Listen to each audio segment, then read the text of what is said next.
Assalamualaikum warahmatullahi wabarakatuh. Anak-anakku yang soleh dan solehah, hari ini kita akan membahas tentang kisah Ashabul Kahfi. Namun sebelum kita mulai pelajaran, mari kita berdoa dahulu dengan membaca doa belajar. A'udzubillahi minasyaitonirrajim. Bismillahirrahmanirrahim. Rabbi shrahli sadri wa yassirli amri wahlul 'uqdatam min lisani yafqahu qawli. Rabbi zidni ilma warzuqni fahma birahmatika ya arhamar rahimin. Amin. Biografi singkat Ashabul Kahfi. Ashabul Kahfi merupakan salah satu kisah menakjubkan yang terjadi pada masa sebelum zaman Nabi Muhammad. Ashabul Kahfi adalah kisah 7 pemuda yang tertidur di dalam gua selama 309 tahun, di mana mereka bersembunyi di dalam gua untuk melarikan diri dari kekejaman Raja Daqyanus untuk mempertahankan keimanannya. Kisah pemuda tersebut ada di dalam Al-Quran surat Al-Kahfi ayat 9 sampai 26. Ashabul Kahfi dalam mempertahankan keimanan. Pada suatu hari Raja Daqyanus mendengar bahwa ada beberapa orang pemuda golongan bangsawan yang menolak menyembah berhala. Mengetahui hal itu, Raja Daqyanus memerintahkan pengawalnya untuk segera membawa pemuda-pemuda tersebut ke hadapannya. Sesampainya di istana, pemuda-pemuda tersebut ditanya, mengapa mereka tidak mau menyembah berhala? Mereka menjawab, hanya mau beribadah kepada Allah Subhanahu wa taala. Sang raja kemudian menawarkan berbagai kenikmatan harta dan jabatan agar mereka mau meninggalkan keimanannya. Namun mereka tetap teguh pada pendiriannya dan menolak semua tawaran raja. Raja pun murka dan memberikan kesempatan bagi pemuda tersebut untuk memikirkan tawarannya.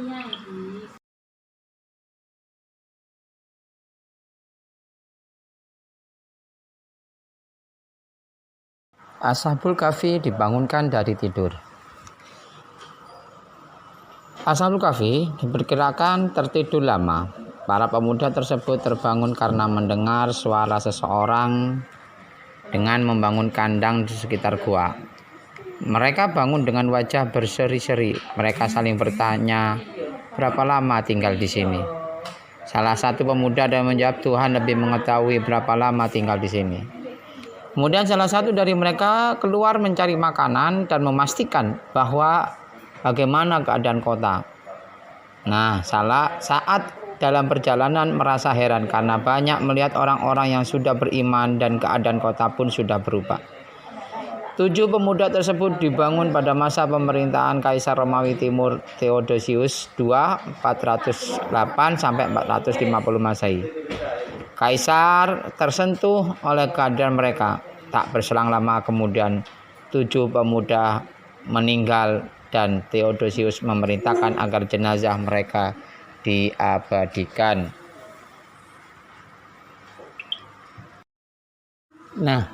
Keteladanan apa saja sih yang dapat diambil dari kisah Ashabul Kahfi? Yang pertama adalah nilai akidah. Apa nilai akidahnya? Yakni kisah Ashabul Kahfi menjelaskan bahwa iman dan akidah merupakan hal penting yang harus diperjuangkan. Kendati diancam untuk dibunuh dan dipaksa meninggalkan keimanan kepada Allah, ke-7 pemuda beriman tersebut bersikeras dan tetap mempertahankan iman dan akidah mereka. Yang kedua adalah nilai akhlak.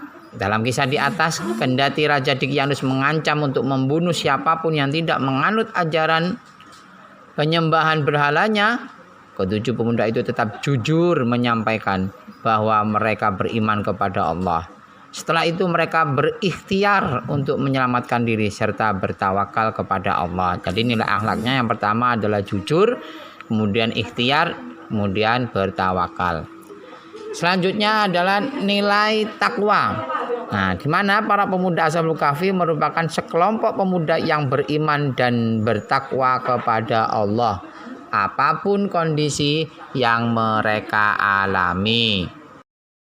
Nah, tadi kisah tentang Ashabul Kahfi. Untuk itu, saya harap kalian bisa mempelajari dengan baik. Demikian dari saya. Sebelumnya, mari kita tutup dengan bacaan hamdalah. Alhamdulillahirabbil alamin. Kemudian tugas kalian nanti adalah kalian rangkum tentang kisah tadi, dan jangan lupa nanti ketika nonton videonya kamu subscribe, kemudian tulis namamu dan kelasmu. Wabillahi taufiq wal hidayah. Wassalamualaikum warahmatullahi wabarakatuh.